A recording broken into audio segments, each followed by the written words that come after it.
Hello students, अभी हम करने जा रहे हैं एनसीईआरटी स्टैंडर्ड 9 का chapter 6 lines and angles. Chapter शुरू करने से पहले उसके रिलेटेड थोड़ी टर्म्स हैं, उससे हम देख लेते हैं। ये ज्योमेट्री का चैप्टर है। इसमें थोड़ा बहुत तो आप ऑलरेडी पढ़ चुके हैं आगे के स्टैंडर्ड में, छोटे स्टैंडर्ड में, पर उसको हम यहाँ पे रिपीट कर लेते हैं।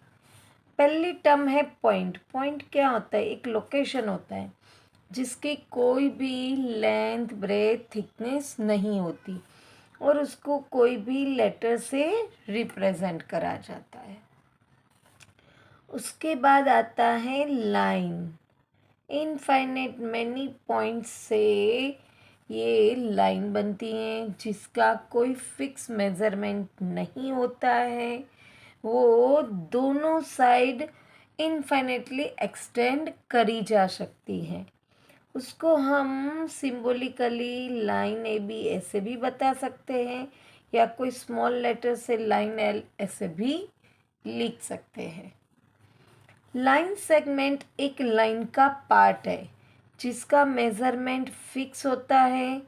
उसका फिक्स स्टार्टिंग पॉइंट और फिक्स एंड पॉइंट भी होता है। उसको सिंबॉलिकली ऐसे बताते हैं। रे का स्टार्टिंग, वो भी एक लाइन का पार्ट ही है जिसका स्टार्टिंग पॉइंट फिक्स होता है, एंड पॉइंट फिक्स होता नहीं है और उसे सिंबॉलिकली ऐसे बताया जाता है, एस टी। अब आता है कॉलिनियर पॉइंट किसे कहते हैं। कोई भी how many numbers of points are lie on the same path, straight line, then they are known as collinear points। पर एक पॉइंट इधर है, एक इधर है, एक इधर है, ऐसे अनइवनली डिस्ट्रीब्यूट है तो उस पॉइंट को नॉन कॉलिनियर पॉइंट कहते हैं। अब आता है एंगल किसे कहते हैं। एंगल के अंदर दो आर्म्स एक दूसरे को to raise meet at a single point that is known as vertex, और ये दोनों उसके आर्म्स कहलाते हैं। और ये पूरा सिंबॉलिकली एंगल को ऐसे लिखते हैं AOB, तो ये पूरा एंगल कहलाएगा। अब हम बात करते हैं एंगल के कितने काइंड्स होते हैं। अगर एंगल लेस देन 90 डिग्री है तो उसे अक्यूट एंगल कहा जाता है। अगर वो ग्रेटर देन 90 डिग्री है तो उसे ऑब्टस एंगल कहा जाता है।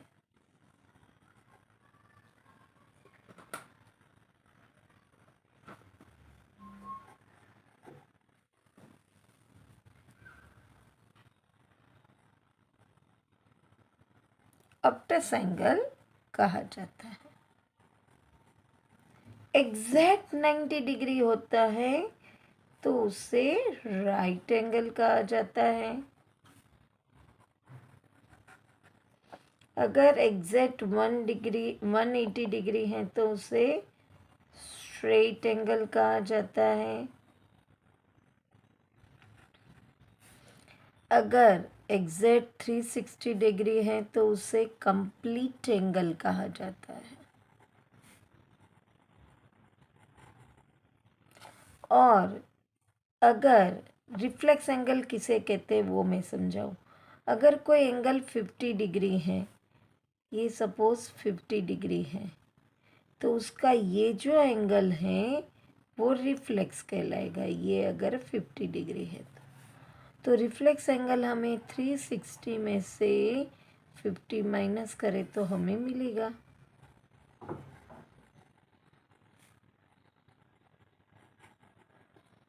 ठीक है। अब हम बात करते हैं एडजेसेंट एंगल किसे कहते हैं।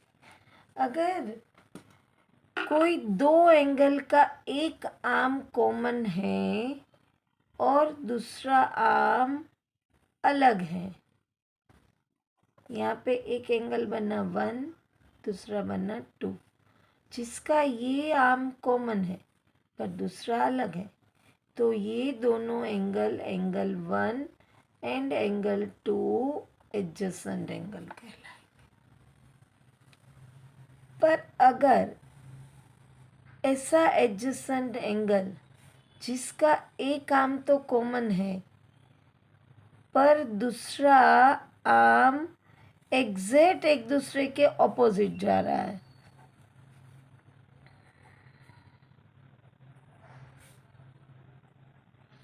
अब देखो यहाँ पे एंगल POQ और POR में ये OP कॉमन आर्म है और दूसरा एक दूसरे के ऑपोजिट में जा रहा है, तो उसे लीनियर पेयर कहते हैं।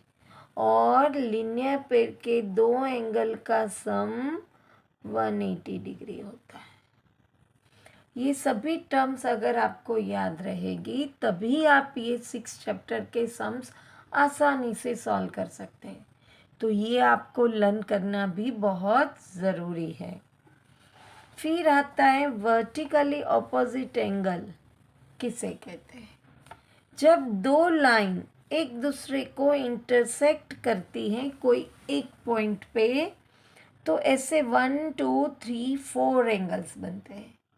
वो 4 के 4 एंगल्स में जो एक दूसरे के सामने एंगल्स है वो एक दूसरे के वर्टिकली ऑपोजिट एंगल कहलाते हैं और जिसका मेज़रमेंट इक्वल होता है।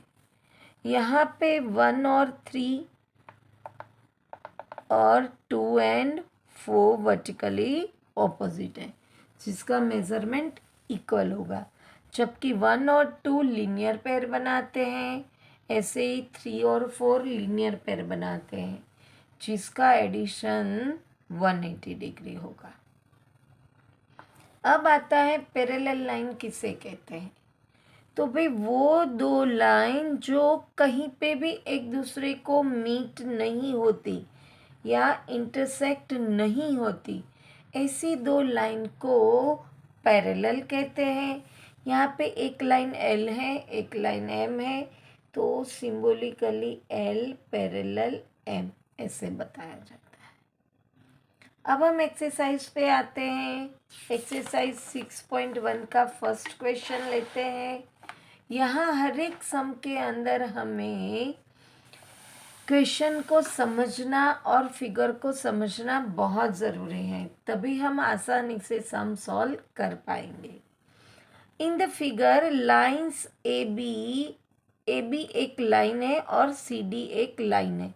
अब ए बी लाइन है और सी डी लाइन है तो समझ लो A B equal to straight angle बना, लाइन है यानी स्ट्रेट एंगल बना और स्ट्रेट एंगल का मेज़रमेंट 180 डिग्री होता है।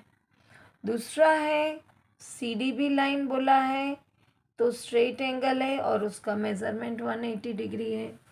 उसके बाद हमें क्या बताया गया है कि ए ओ सी यानी कि ये एंगल प्लस बी ओ ई यानी कि ये एंगल, ये दो एंगल का मेज़रमेंट 70 डिग्री है। और बी ओ डी यानी कि ये एंगल है जिसका मेज़रमेंट 40 डिग्री है।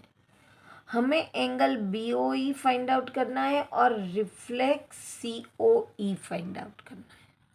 अब मैंने अभी आपको बताया कि ये ए ओ बी, यहाँ पे मैं लिख देती हूँ एंगल ए ओ बी, यानी वो स्ट्रेट एंगल बन गया जिसका मेज़रमेंट 180 डिग्री है। और इसके अंदर ये 1 2 और 3 एंगल पड़ते हैं। अगर मुझे इतना लंबा नहीं लिखना है एंगल का मेज़रमेंट तो मैं इसको नंबर भी दे सकती हूँ 1 2 और 3, तो मुझे लंबा नाम लिखने की ज़रूरत नहीं पड़ेगी।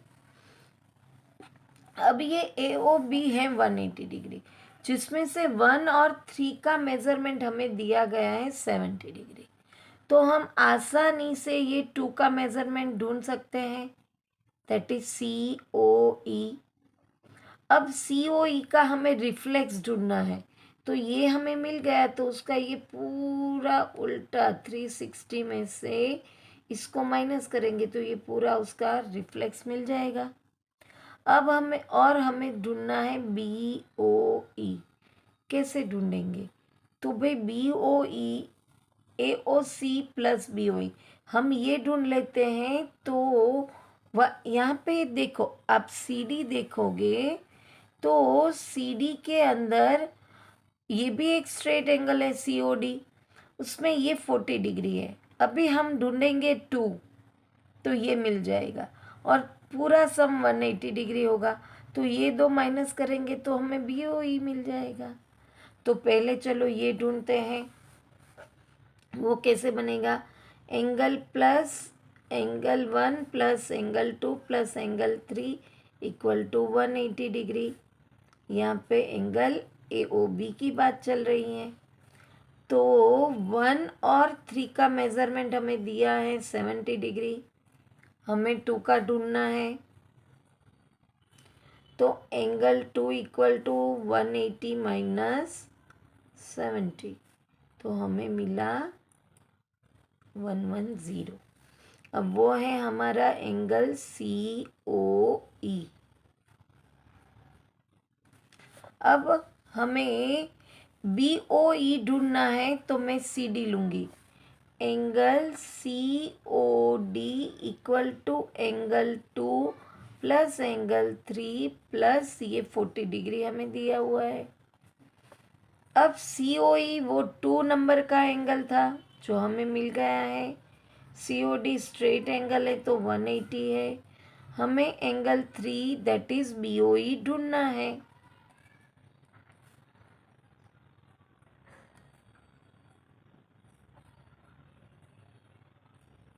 ये प्लस है, इस तरफ जाएगा तो माइनस हो जाएगा।